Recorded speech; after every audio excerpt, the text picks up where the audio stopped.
Dear students, Assalamu alaikum. Today is 22nd July 2020, Wednesday, and I am your English teacher going to deliver a visual lecture for the glossary, question answer and MCQs of unit number 8. My lecture is for 10th boys and girls. Dear students, hope you are fine. If you have any problem and queries about the previous lectures, you may ask. As you know students, we have started our second term syllabus from the textbook as well as grammar and composition, and completed the reading translation and summary of unit number 8, Peace, Aman. As the concept of peace is where a person can live in a state of safety, where there is freedom from disturbance, violence and hostility. As we read, Peace is a thought-provoking poem written by the pen of Dr. Hartmann, Dr. Sylvia Hartmann, who is a German poetess. Through this poem, the poet emphasizes the value of peace in the society.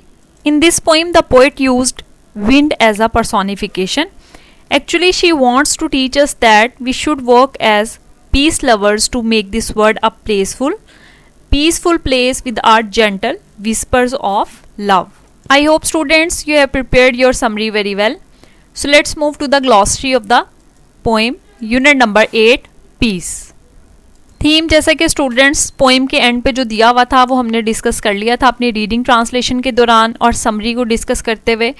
उसके बाद page number 93 पे अगर आप देखें तो आपको जो है वो जैसा कि बाकी चैप्टर्स की ग्लॉसरी है एक प्रॉपर, उस तरह से ग्लॉसरी जो है वो आपको नज़र नहीं आती, बल्कि बी एक्टिविटी में आपको कुछ सिनोनिम्स हैं और इसके साथ साथ ए एक्टिविटी में भी कुछ वोकैबुलरी की एक्टिविटी है जो कि आपकी MCQs के हवाले से आपको हेल्प आउट कर सकती है.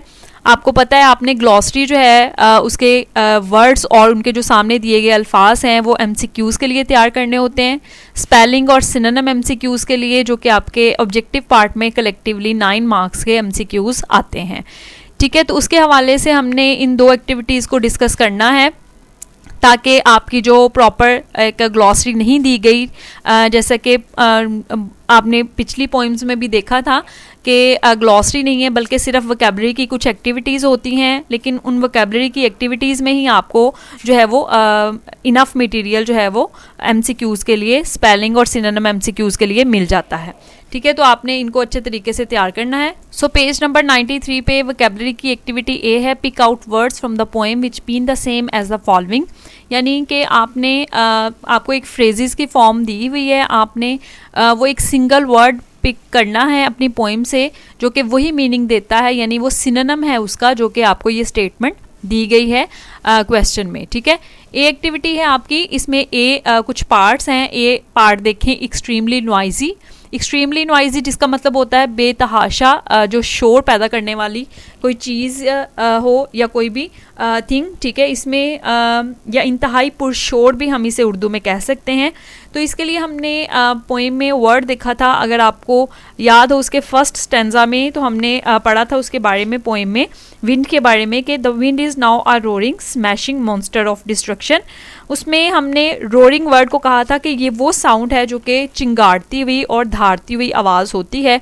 तो हम ए जो एक्टिविटी है आपकी एक्सट्रीमली नॉइजी वर्ड, इसके लिए इस सिंगल वर्ड यूज़ कर सकते हैं क्या, रोरिंग, ROARING, रोरिंग. आप ब्रैकेट में इसके सामने लिख लें. ये एक्टिविटी आपकी सिनोनिम MCQs के हवाले से एग्जामिनेशन पॉइंट ऑफ व्यू में इम्पॉर्टेंट है. आप इसको मार्क करके इसके सामने लिख भी सकते हैं ताकि आपको पता हो कि आपने इसको किस तरीके से तैयार करना है.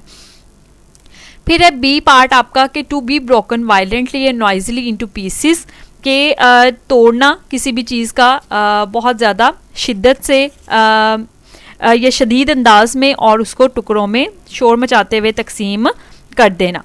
ठीक है, तो इसके लिए वर्ड उन्होंने कहा है कि आपका पोएम में क्या इस्तेमाल हुआ है तोड़ फोड़ करना या कुचल देने के लिए. तो हमने वही जो अभी लाइन डिस्कस की है आपकी फर्स्ट लाइन कि the wind is now roaring smashing monster of destruction.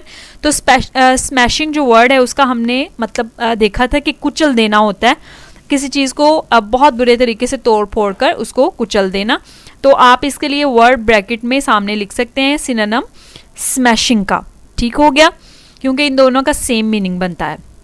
फिर है सी आपका part to make something level by using a rake, यानी कि बेलचे का इस्तेमाल करते हुए किसी जगह को हमवार करना। मैंने आपको बताया था कि कंस्ट्रक्शन या डिस्ट्रक्शन में हम बिल्डिंग्स की देखते हैं एक ऐसा इंस्ट्रूमेंट इस्तेमाल किया जाता है आला, जो कि ज़मीन को बराबर करने के लिए इस्तेमाल किया जाता है, उसको जो है वो बेलचा उर्दू में हम कहते हैं। तो इस प्रोसेस को क्या कहते हैं, हमने पोइम में इसके लिए वर्ड देखा कि जब वो कहती है कि the wind is now roaring smashing monster of destruction wrecking all men's work from the valleys, from the vales and sends them spinning, broken, flying। तो रेकिंग का वर्ड लेवल करने के लिए इस्तेमाल किया जाता है, यानी कि उसने कहा था कि इंसान की जितनी भी बनाई गई चीज़ें हैं, लाइक खेत हैं, फसलें हैं और बिल्डिंग्स हैं, उन सबको लेवल कर दिया जाता है जब, तो इसको प्रोसेस को उसने क्या कहा था, रेकिंग, RAKING, रेकिंग। ठीक है, ब्रैकेट में इसके सामने सी के लिख लें। फिर है to make something turn rapidly round and round a central point, किसी चीज़ को उसके मरकज़ में बार बार तेज़ी से घुमाना। ठीक है, तो ये प्रोसेस क्या कहलाता है, आप स्पिनिंग कहलाता है वैसे। ठीक है, और पोइम में भी इसके लिए स्पिनिंग का वर्ड ही इस्तेमाल किया गया है, यानी कि घुमाना, एक सेंटर पॉइंट होते हुए उसके इर्द गिर्द तेज़ी से जब कोई चीज़ घुमाई जाती है। फिर है ई पार्ट इसका लास्टिंग और एग्जिस्टिंग फॉर एवर, किसी चीज़ का हमेशा के लिए रहना क्या कहलाता है, देरपा उर्दू में जिसे हम कहते हैं। वर्ड इसके लिए पोइम में इस्तेमाल किया है इटर्नल। हमने सेकंड स्टैंजा में देखा था कि but all of that is not its core, its centre is in truth eternal stillness, Daimi खामोशी। ठीक है, ये वर्ड इस्तेमाल किया था, दायमी यानी देरपा, जो कि हमेशा जिंदा रहने वाली चीज़ होती है, उसको कहते हैं। तो ई पार्ट में आप उसके सामने क्या लिखेंगे, इटर्नल, ETERNAL, इटर्नल। फिर है to speak or say something quietly using only once breath so that only the people closest to one can hear. वैसे इतना लंबा MCQ आपके पेपर में आता नहीं है, लेकिन फिर भी सिर्फ कॉन्सेप्ट हमने समझना है कि अगर इससे रिलेटेड कोई भी वर्ड आ जाता है तो आप उसके लिए क्या लफ्ज़ इस्तेमाल करेंगे। To speak or say something quietly यानी इतनी खामोशी से कुछ कहना किसी से या बोलना कि सिर्फ अपनी सांस का इस्तेमाल करना कि आपके जो नज़दीक शख्स है सिर्फ वो ही उसको सुन सके और कोई भी पर्सन उसको ना सुन सके। इसको हम क्या कहते हैं, एक सिंगल वर्ड में विस्पर। ठीक है, सरगोशी जिसे कहते हैं, और पोइम में भी इसके लिए सरगोशी का लफ्ज़ ही इस्तेमाल हुआ है। उसके बाद बी एक्टिविटी है बेटा आपकी, give synonyms for each of the following words. ये भी आपकी एक्टिविटी जो है वो सिनोनिम के हवाले से इंपॉर्टेंट है। आप इसके सामने लिख सकते हैं कि फॉर सिनोनिम MCQs। ठीक है, अभी हमने यही सेम वर्ड देखे हैं ऊपर, कुछ हद तक 90% यही वर्ड्स थे, लाइक रोरिंग है, स्मैशिंग है, स्पिनिंग है। ठीक है, ये वर्ड्स अभी हमने ए एक्टिविटी में भी देखे हैं। आपने इनके लिए जो सिनोनिम है इंग्लिश वर्ड वो लिख लेना है अपने पास, जो उर्दू का लफ्ज़ है वो भी लिख सकते हैं, सिर्फ अपना कॉन्सेप्ट जो है वो क्लियर करने के लिए। बाकी उर्दू में तो आपको पता ही है आपके पेपर में कुछ भी नहीं आता लिखने के लिए, अल्फाज मानी जो है वो आपके वर्ड सिनोनिम की फॉर्म में ही आते हैं और MCQs की फॉर्म में ही आते हैं। फर्स्ट वर्ड है बी एक्टिविटी का पेज 93 पे, रोरिंग। ठीक है, आप अपनी लेड पेंसिल से आई होप जो है वो अपनी टेक्स्ट बुक पे काम कर रहे हैं। कोशिश किया करें कि लेड पेंसिल का इस्तेमाल करें ताकि पेन या मार्कर के साथ आपकी जो बुक है वो ख़राब ना हो। ये नोटबुक पे लिखने वाला काम नहीं है। आज का जो सारा काम है हमारा जिसमें MCQs हैं आपके, और आपकी ये जो ग्लॉसरी अभी हम डिस्कस कर रहे हैं ये बुक पे करने वाली है, सिर्फ क्वेश्चन आंसर आप अपनी नोटबुक पे लिखेंगे। लेकिन अगर आप इन एक्टिविटीज़ को पेज 93 पे वोकैबुलरी की एक्टिविटीज़ को भी नोटबुक पे लिखना चाहते हैं तो वेल एंड गुड, लेकिन कोशिश करें कि इनको बुक पे लिखें ताकि आपको अंदाज़ा हो कि आपने इनको पेपर में किस हवाले से तैयार करना है। फर्स्ट वर्ड है रोरिंग, जिसका मतलब मैंने आपको बताया था चिंगाड़ना होता है। वर्ड इसके लिए यूज़ कर सकते हैं आप इसी के ऊपर लिखते जाएं, थंडरिंग। थंडरिंग स्पेलिंग बोल देती हूँ, THUNDERING, थंडरिंग। फिर है स्मैशिंग वर्ड, जिसका मतलब होता है कुचल देना। इसके लिए आप वर्ड यूज़ कर सकते हैं शैटरिंग का। शैटरिंग का मतलब भी इसी तरह कुचल कर बखेर देना होता है। स्पेलिंग बोल देती हूँ, ध्यान से सुन लें, SHATTERING, शैटरिंग। फिर है स्पिनिंग वर्ड, जिसका मतलब होता है घुमाना तेज़ी से एक सेंटर पॉइंट में, और इसके लिए आप वर्ड यूज़ कर सकते हैं रिवॉल्विंग का। स्पेलिंग बोल देती हूँ, REVOLVING, रिवॉल्विंग। फिर है स्टिलनेस वर्ड, जिसका मतलब है उर्दू में सुकून या सुकून, तो आप इसके लिए इंग्लिश में वर्ड यूज़ कर सकते हैं पीसफुलनेस। पीसफुलनेस स्पेलिंग बोल देती हूँ, PEACEFULNESS, पीसफुलनेस। फिर है नेक्स्ट वर्ड आपका कोर, मरकज़। ठीक है, इसके लिए इजी वर्ड सेंटर है एक, CENTER, सेंटर। ठीक हो। बी एक्टिविटी में जो वर्ड मैंने अभी आपको बताए हैं स्पेलिंग के साथ, इनको अगेन रिपीट कर देती हूँ। थंडरिंग पहला वर्ड, फिर स्मैशिंग के लिए शैटरिंग, और स्पिनिंग के लिए रिवॉल्विंग, फिर उसके बाद स्टिलनेस के लिए पीसफुलनेस, और कोर के लिए हमने सेंटर का वर्ड इस्तेमाल किया है। उसके बाद की जो एक्टिविटीज़ हैं इंशाल्लाह वर्क पेजेस में हम इनको वाइंड अप करेंगे पेज 93 पे। इनमें से आज हमने जो काम किया है वो सिर्फ ए और बी एक्टिविटी है, इसको आप मार्क कर लें और इनको अच्छी तरह से आपने प्रिपेयर कर लेना है, याद करना है, इनको लिखने की ज़रूरत नहीं है। ठीक है, ध्यान से सुना करें कि रिटन वर्क क्या है और आपका याद करने वाला काम क्या है, ये आपने लिखना नहीं है। लिख चुके हैं आप लेक्चर को सुनते हुए गौर से, साथ साथ इसको आपने बाद में सिर्फ याद करना है। उसके बाद बेटा MCQs जो हैं स्पेलिंग और सिनोनिम्स के हवाले से, आपको पता है कि हर चैप्टर के हम डिफरेंट जो बोर्ड्स हैं उनमें से कलेक्टिवली स्पेलिंग और सिनोनिम के हवाले से इंपॉर्टेंट MCQs को डिस्कस करते हैं, जो कि आपके एनुअल पेपर में ऑब्जेक्टिव पार्ट में 9 मार्क्स के आते हैं। तो इसी तरह आज हमने यूनिट नंबर 8 के भी डिस्कस करने हैं। पहले हम इसके स्पेलिंग वाले MCQs डिस्कस कर लेते हैं। आपको पता है कि जो है वो स्पेलिंग MCQs किस तरह से आपके पेपर में आते हैं। 4 जो वर्ड्स होते हैं जो कि विद 3 उनमें से ऑप्शन विद इनकरेक्ट स्पेलिंग यानी गलत स्पेलिंग के साथ होते हैं, और एक सिर्फ ऑप्शन आपका सही स्पेलिंग के साथ मौजूद होता है जिसको आपने टिक करना होता है। पहला वर्ड है आपका बेटा स्पिनिंग, जिसका मतलब हमने देखा घुमाना। ठीक है, इसके लिए ऑप्शन जो आपका है वो ए वाला ठीक है। की बना लेनी है नोटबुक पे, आपने मार्जिन लाइन ड्रॉ करें, डेट मेंशन करें और यूनिट का नाम लिखें, पीस अमन, ठीक है, ब्लू मार्कर के साथ, और की बना लें स्पेलिंग की अलहदा, MCQs की और सिनोनिम MCQs की अलहदा, ताकि आपको टेस्ट याद करते हुए जब आप रिवाइज करें, लेक्चर को सुने, तो आपको प्रॉब्लम ना हो। फर्स्ट का ए ऑप्शन SPINNING स्पिनिंग, ठीक है। सेकंड वर्ड है आपका रोरिंग, धारना, जिसका मतलब होता है, ये देखें ये वर्ड बार बार रिपीट हो रहा है आपका सिनोनिम के हवाले से भी, आपका स्पेलिंग के हवाले से भी, ठीक है। डी ऑप्शन इसके लिए ठीक है, ROARING रोरिंग। फिर है नेक्स्ट वर्ड आपका थर्ड माइट, जिसका मतलब होता है कि ताकत के लिए भी वैसे ये वर्ड इस्तेमाल कर सकते हैं, और शायद के लिए भी ये वर्ड मॉडेल वर्ब में इस्तेमाल होता है। ठीक है, तो थर्ड का ऑप्शन जो ए है MIGHT माइट, ये आप ठीक करेंगे।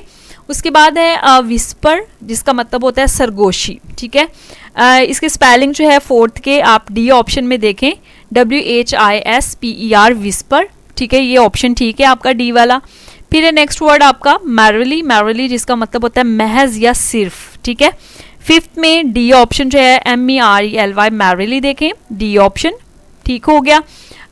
रिपीट कर देती हूँ स्पेलिंग के लिए आपके MCQs कौन से ठीक थे। 1 का ए ऑप्शन ठीक है, 2D, 3A, 4D और 5D ठीक हो गया। ये आपके ऑप्शंस जो हैं वो स्पेलिंग के हवाले से ठीक है। उसके बाद बेटा देखें choose the correct meanings of the underlined words, जो दिए गए अल्फाज हैं अंडरलाइन किए हुए उनके आपने मीनिंग्स यानी सिनोनिम बताने हैं। आपने पहले भी ये किए हैं, आपके लिए मुश्किल नहीं है कि 3 ऑप्शंस जो हैं वो आपके जो है वो इनकरेक्ट होते हैं और बाकी के स्टेटमेंट देखें बेटा। But all of that is not its core, the underlined word means. Core का मतलब अभी हमने देखा सेंटर है, ठीक है, मरकज। तो ऑप्शन है हमारे पास सेंटर, स्ट्रॉन्ग, हाई और टेम्पररी। ठीक है, इसमें ऑप्शन ए आपका जो है वो सेंटर वर्ड जो है वो ठीक है। फिर उसके बाद सेकंड देखें, the antonym of bright is, जो ब्राइट है उसका उलट जो है वो क्या होता है। ऑप्शन है हमारे पास डार्क, ब्रिलियंट, क्लियर और शाइन। तो आपको पता है ब्राइट का मतलब होता है चमकदार, ठीक है, तो ऑप्शन इसके लिए उलट जो है वो क्या है हमारे पास डार्क, ए ऑप्शन। अच्छा, आपको मैंने पहले भी ये बात बताई थी कि आपने ध्यान से स्टेटमेंट को देखना होता है, खासतौर पे जो सिंगल वर्ड आता है कि उसका सिनोनिम बताना है या एंटोनिम। बच्चे क्या करते हैं कि सिर्फ वर्ड देखते हैं और नीचे ऑप्शन को टिक कर देते हैं। तो आपने बेटा स्टेटमेंट पूरी देखनी है कि आपसे पूछा क्या गया है क्वेश्चन में। फिर है actually the man was a heartless killer. Actually जो है वर्ड दरअसल, जिसका मतलब होता है थर्ड के लिए ऑप्शन देखें डी वाला। रियली, बाकी के ऑप्शन है यूजुअली, अनकॉमनली, वाइडली। ठीक है, फिर है the antonym of abandon is. Abandon का उलट जो है वो क्या है हमारे पास ऑप्शन है सपोर्ट, ब्रिलियंट, डिस्कार्ड और डिजर्ट। ठीक है, तो फोर्थ के लिए ऑप्शन जो है वो ए वाला देखें सपोर्ट। अबंडन का मतलब होता है वैसे गिव अप तर्क कर देना, छोड़ देना किसी चीज़ को, तो सपोर्ट इसके लिए उलट ठीक है। A person who designs building is guard, वो शख्स जो कि बिल्डिंग्स की डिज़ाइन करता है उसको क्या कहते हैं? Architect, a witness, a host और अ साइंटिस्ट। ठीक है, फिफ्थ का ए ऑप्शन एंड आर्किटेक्ट जो है वो ठीक है। फिर है ही आस्क्ड मी अ, ये वैसे ग्रामर से रिलेटेड है लेकिन इसमें दिया हुआ है MCQ, तो इसका ए ऑप्शन जो है वो ए वाला ठीक कर लें। फिर है might, the underlined word meaning is, might का मतलब जो है वो क्या होता है? सेवंथ का ऑप्शन जो है वो देखें आप, गिवन जो है स्ट्रेंथ, पावर, राइट और वीक। स्ट्रेंथ ताकत, कुव्वत इसका मतलब होता है, तो ए ऑप्शन इसके लिए ठीक है। फिर है the synonym of lovely is, lovely का सिनोनिम क्या होता है? खूबसूरत, जिसका मतलब होता है ऑप्शन है अनअट्रैक्टिव, ब्यूटीफुल, अगली और नियर। ठीक है, तो इसका सिनोनिम हमने देखा था 8th का कि हमारे पास क्या है? लवली के लिए ऑप्शन हमारे पास बी वाला ठीक है, ब्यूटीफुल, जिसका मतलब भी खूबसूरत ही होता है।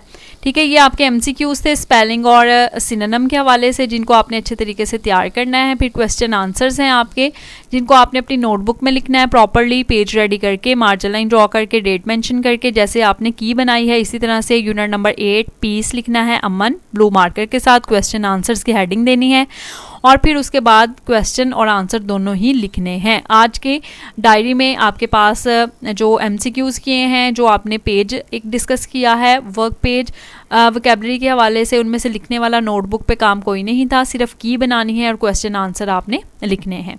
How is wind described in the first टेंजा, poem में जो फर्स्ट टेंजा में विंड है उसको किस तरह से बयान किया गया? In the first stanza wind is described in the form of storm that smashes everything, it is cruel and fierce. हमने काफ़ी दफ़ा ये बात डिस्कस कर ली है आपके, उसको जो है वो एक तूफ़ान की शक्ल में जो कि हर चीज़ को तबाह कर देती है, डिस्कस किया है, और ये जालिम है और बहुत ज़्यादा इसमें शिद्दत है। क्वेश्चन नंबर 2 देखें, with what wind is compared in the first stanza, पहले स्टैंजा में विंड को किससे कंपेयर किया? Wind is compared with a monster of destruction that destroys everything, ये तबाही की एक बला है जो कि हर चीज़ को तबाह कर देती है। ठीक है, उसके बाद है question number 3, what is wind doing all man's work, के तमाम जो काम है इंसान के किए गए उनके साथ विंड क्या सलूक करती है? The wind is smashing and breaking all man's work, जो हवा है वो क्या करती है? तबाह कर रही है और लेवल कर रही है इंसान के तमाम किए गए कामों को।